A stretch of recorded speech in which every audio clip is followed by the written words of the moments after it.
Fala, gurizada! Beleza? Professor Hilton aqui para mais uma aulinha de física.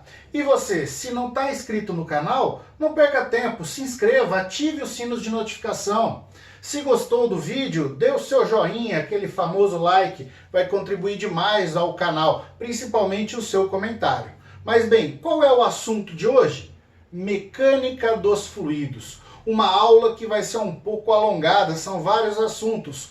Para essa aula de hoje, a ideia geral é densidade e pressão.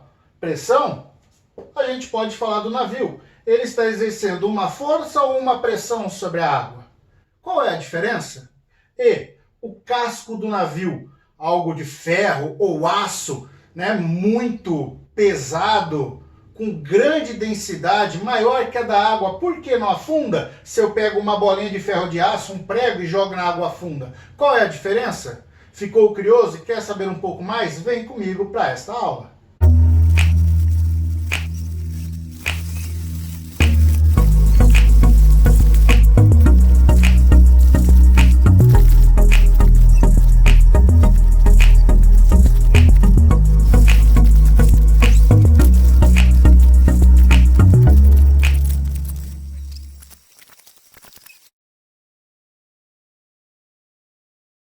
Bem, o nosso assunto aqui então é a mecânica dos fluidos.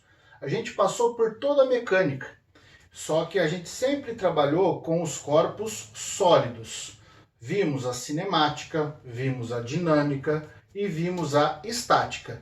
A ideia aqui é continuar com este segmento, só que agora nos dedicando simplesmente ao estudo dos fluidos. Mas o que são fluidos? Bem, vamos lá. São substâncias capazes de fluir. Esta é a visão mais simples, mais genérica que nós podemos ter.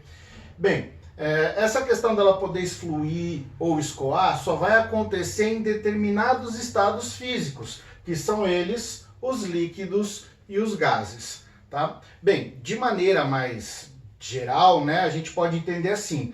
Tem uma definição que vocês podem muito encontrar, que fluidos são substâncias que se deformam continuamente. E isso devido a forças que são aplicadas sempre paralelas, tangentes às suas superfícies. Mas esse assunto envolve um pouco mais de conhecimento, né, para a gente dentro da mecânica, o que foge um pouquinho do nosso ensino médio, tá? Mas futuramente aí eu vou colocar umas aulas já mais avançadas de física, de ensino superior, e você pode acessar e ver a mecânica de fluidos com alguns conceitos que aqui a gente apenas despreza. Mas enfim, vamos continuar então. Ó.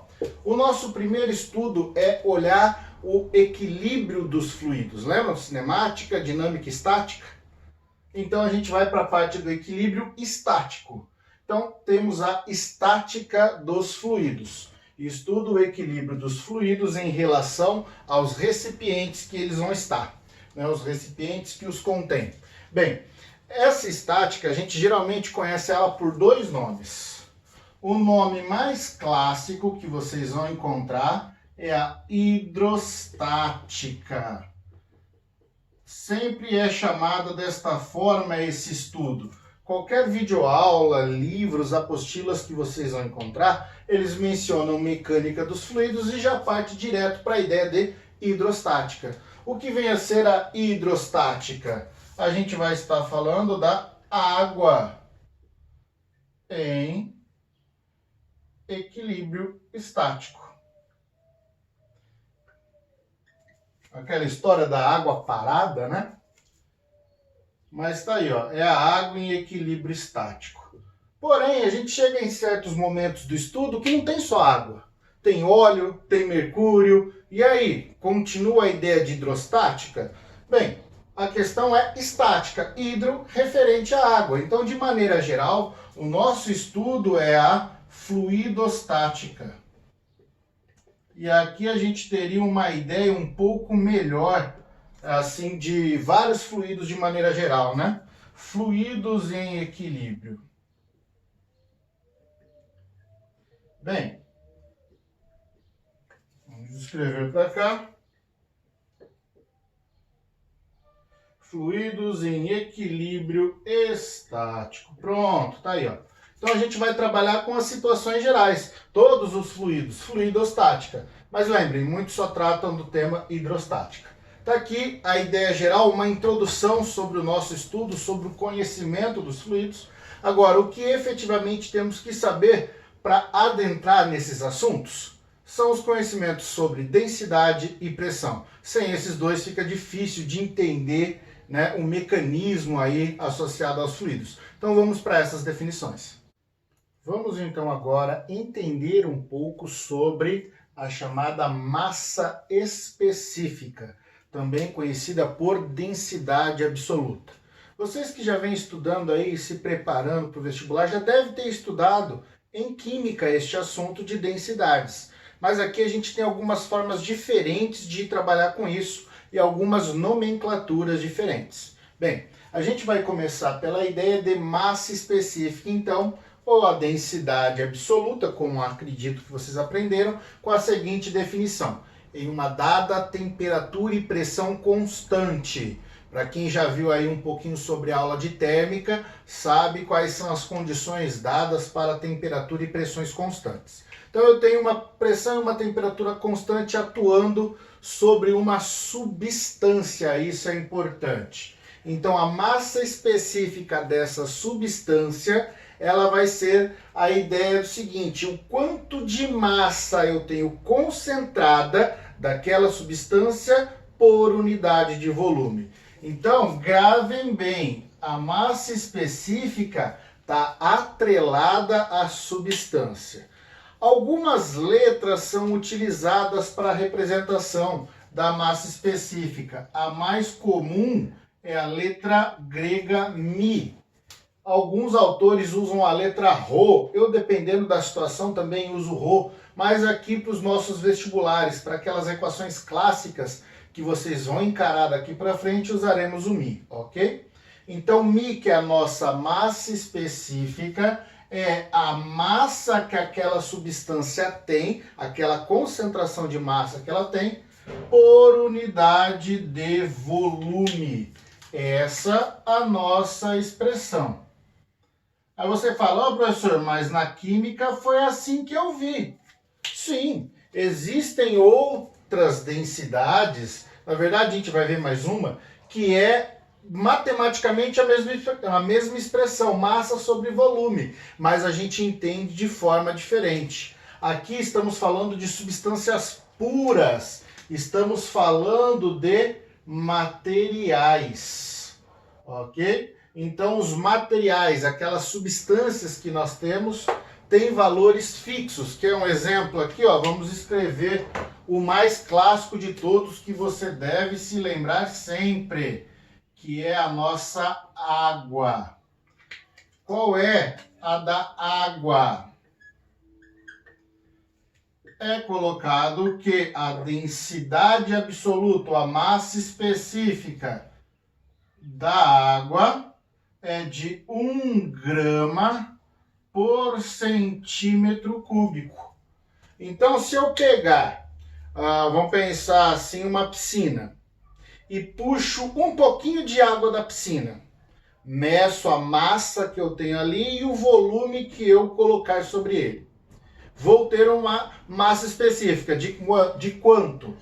1 grama por centímetro cúbico. Agora, se eu for pegar a piscina toda, aquela massa total, eu vou encontrar a mesma massa específica. Porque massa específica é uma propriedade intensiva da matéria e não extensiva. O que é a intensiva? Ela já tem um valor por si só. Ela não depende de vários outros fatores, como sair somando, né? Ou pegar várias massas e somar para ter uma massa total. Isso é uma propriedade extensiva, tá? Vou colocar um link aqui sobre um assunto que eu fiz sobre uma videoaula de o que é energia. Lá eu explico o que é intensivo e extensivo. Eu coloco para vocês. Mas de toda forma, para um pouquinho de água ou para uma piscina toda, a massa específica da substância água não vai mudar. Assim como a gente tem o aço. Estou colocando o aço para fazer um levantamento com vocês daqui a pouco. Qual que é a massa específica do nosso aço? é de 7,8 gramas por centímetro cúbico. Alguns colocam ferro também, né, nesses valores próximos. E aí para e pensa, eu pego um pouco de aço, coloco na água, o que vai acontecer?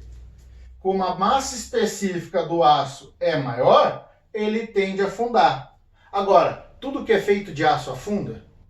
Aí que entra a nossa segunda ideia, que é a densidade de um corpo. Então haverá uma diferença entre a densidade absoluta do material, que vamos chamar de massa específica, para a densidade de um corpo. Ok? São coisas diferentes, mas de formalismos matemáticos iguais. Agora, vamos aqui lembrar de uma notação muito importante, tá? Em que 1 grama por centímetro cúbico tem 10 a terceira, ou 1000 quilogramas por metro cúbico. Não esquecer dessa transformação. Nós usaremos aqui, ó, 7,8 grama por centímetro cúbico é 7.800 quilogramas por metro cúbico. O grama é 10 a menos 3 aqui, só que o centímetro cúbico que está lá embaixo é 10 a menos 6. Então 10 a menos 3 sobre 10 a menos 6 é o que dá o 10 a terceira.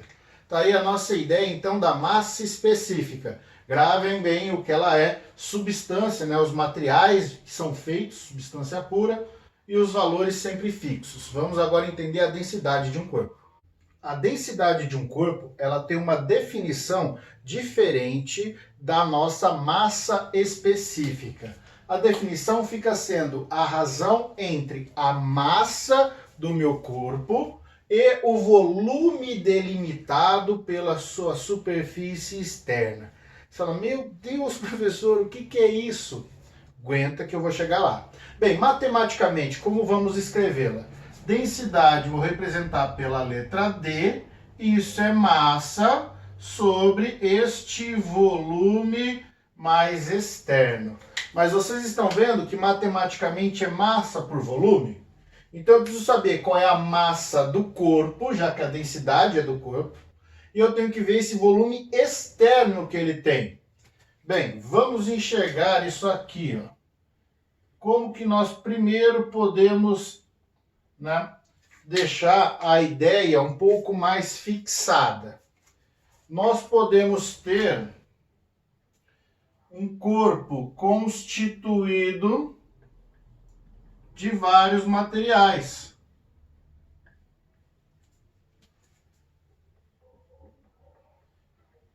Então, por ele ter vários materiais, ele pode ter várias substâncias. Consequentemente, a densidade do corpo é a junção, né, de todos esses materiais diferentes, dando uma densidade única. Enquanto ali eu teria a massa específica de cada material. E ele também pode ser oco.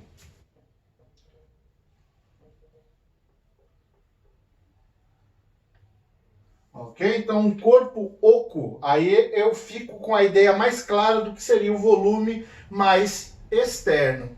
A unidade aqui é a mesma a qual vocês viram anteriormente, o grama por centímetro cúbico ou quilograma por metro cúbico.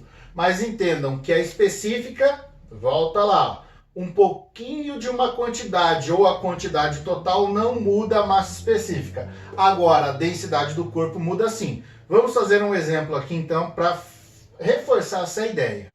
Então eu fiz aqui para vocês, para o nosso exemplo, um anel feito de aço. Vamos supor o seguinte, que este anel tenha uma massa de 15,6 gramas. E o volume mais externo dele for de 1000 centímetros cúbicos. Enfim, sei lá. O que seria o volume externo? Eu vejo o meu anel, ele é um cilindro, enfim, faço todos aqueles cálculos matemáticos, raio até a superfície externa. Só que eu tenho um volume oco também, que seria o raio até a parte interna. Então eu faria um cálculo de volume qualquer. Para a gente não perder tempo com matemática aí para calcular volumes, vamos dar valores. Vou dizer então que aqui é 998 centímetros cúbicos. Beleza? Seria um anel bem fininho. O que vai acontecer então? Vamos determinar a densidade deste anel. Então, a densidade do anel é a massa pelo volume externo. A densidade do anel é de 15,6 dividido por 1000. Bem, dividir por 1000, volto 3 casas. Então, isso aqui dá 0,0156 gramas por centímetro cúbico. Beleza? Tanto que esse anel, por ser muito fininho, tem uma densidade menor que a da água. Muito provavelmente, se você colocar ele em cima da água, ele não afunda. Agora, e o material aço? Né? Então, eu iria calcular a massa específica do aço. É a massa que ele tem concentrada pelo seu volume. Bem, a massa é essa, 15,6, não mudou a massa dos dois. A questão é, qual é o volume de aço que nós temos? O volume de aço é essa parte que eu tenho, que seria a subtração desses dois volumes, o externo menos o que está oco. Então, o volume de aço daria 2 centímetros cúbicos. Portanto, dividiríamos por 2. E o Mi do nosso aço dá 7,8 grama por centímetro cúbico. Como esta massa específica é maior que a da água, o aço tem que afundar. Aí você fala, nossa, professor, mas como que o aço boia e não boia? Só pensar, pega uma porção de aço, joga na água, ele vai afundar. Agora pega um navio feito de aço. Por que que ele não afunda? Porque ele tem regiões ocas dentro dele, fazendo com que aquela, massa fosse distribuída o mais externo possível, fazendo com que a densidade daquele corpo fique menor que a da água, permitindo com que ele flutue. Agora, a massa específica do material ela é maior. Está clara a diferença, então, para vocês do que é massa específica e densidade de um corpo? Com esses dois conceitos bem definidos, nós já temos uma boa parte da mecânica de fluidos. Para a gente finalizar, falta falarmos um pouquinho sobre pressão. Vamos lá. Para fecharmos os assuntos básicos aqui da nossa mecânica de fluidos, temos a pressão. Tem muita gente que eu acredito que deva ainda confundir dois conceitos que aqui nós traremos, que é pressão e força. Muita gente associa força quando quer falar de pressão ou fala de pressão quando quer falar de força e tem essa confusão. Outros que já passaram por este assunto definem força e pressão da seguinte maneira: que pressão é a força que se aplica numa área.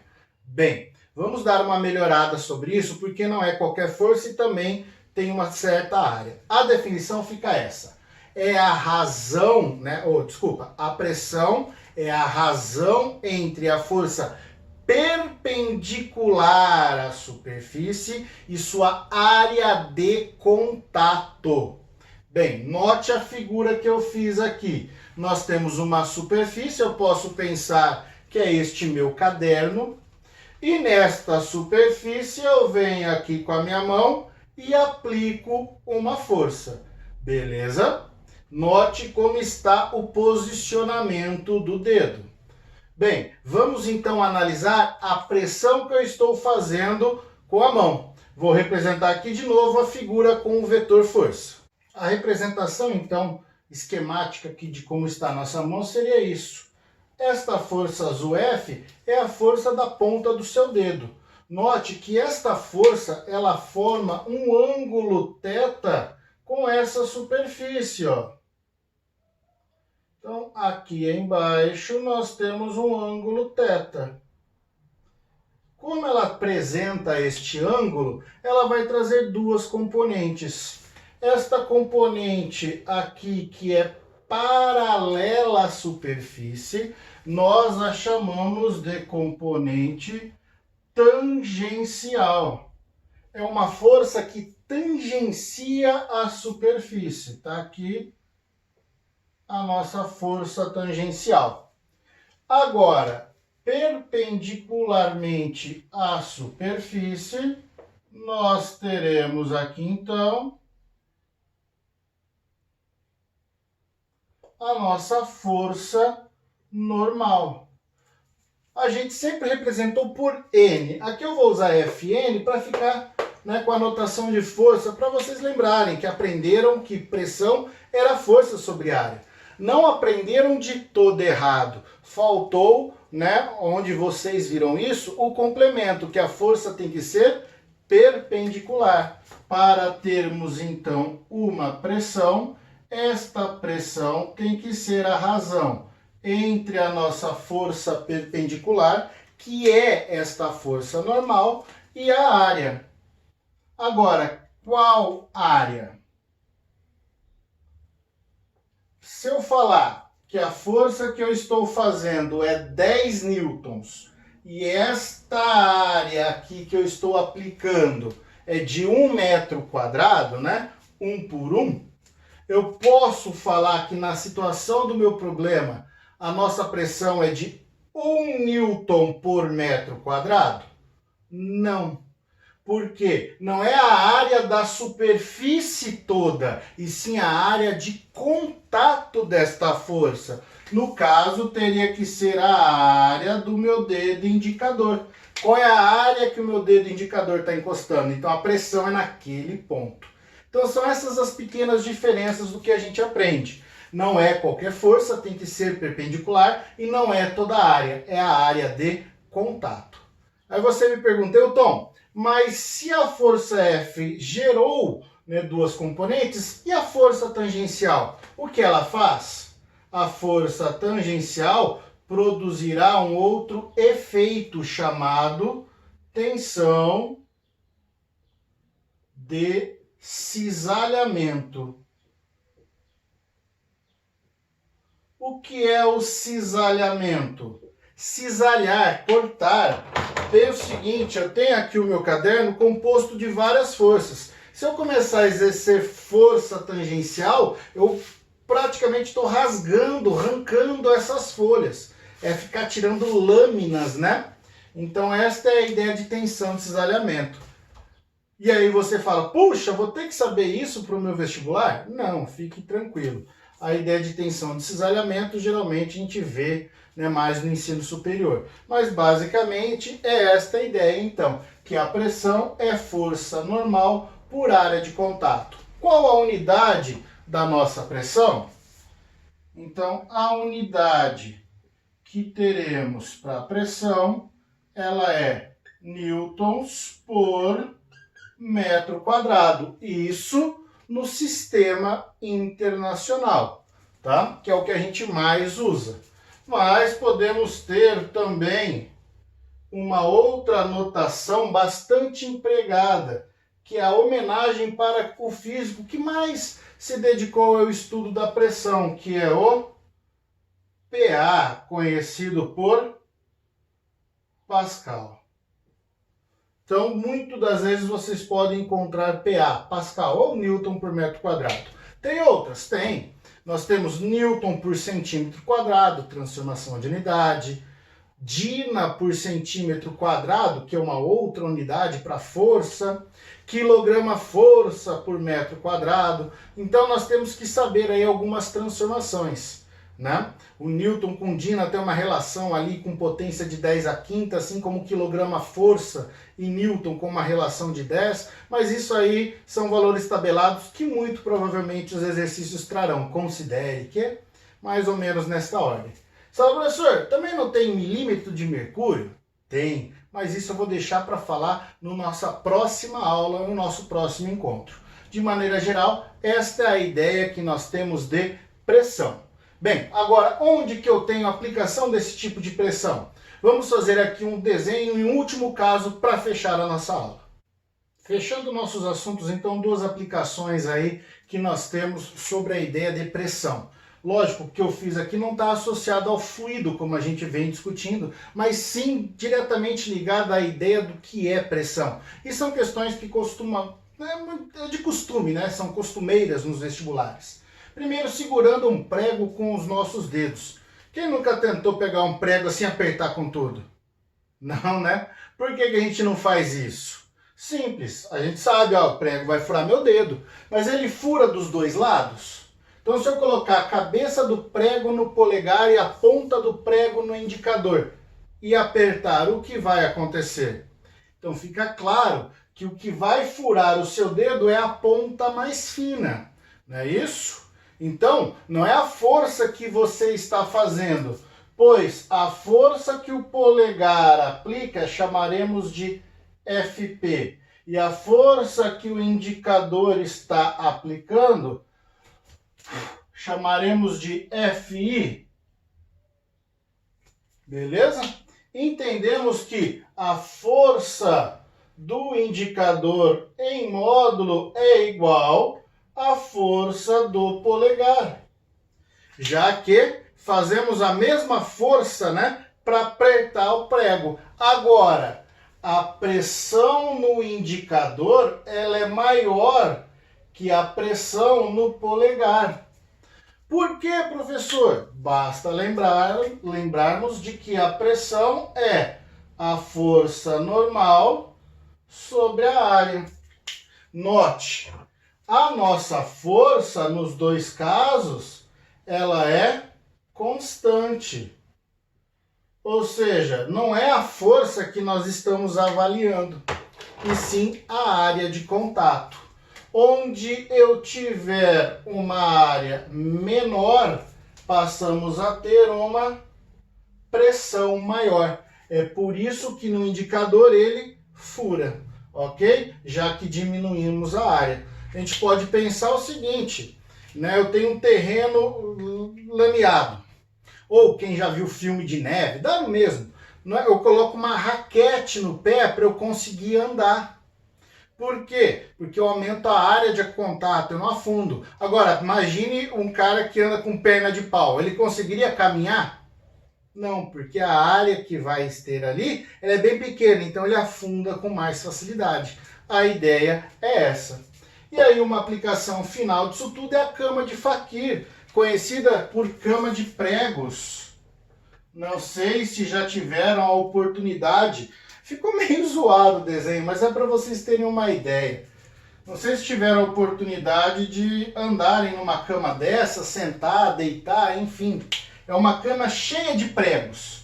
Você fala, professor, mas se eu pisar não vai furar, já que aqui eu vi que onde está ali no indicador, né, ele fura o meu... Não, porque aí você está distribuindo cada uma nesses pontos em uma determinada área. Você está ampliando a área, com isso reduzindo a pressão. Por mais que a área seja do seu pé, o seu pé vai estar em contato com vários pregos, onde todos, tendo a mesma altura, obviamente, né, eles passam a exercer uma pressão distribuída ali, ok? Então, torna-se a pressão sobre toda aquela área, fazendo com que um pé não machuque. Pesquise no YouTube, dê uma olhada aí, alguns vídeos, a galera pegando um balão e pressionando sobre uma cama dessa para ver que o balão não estoura. Bem, de maneira geral, essa foi a nossa aula de hoje.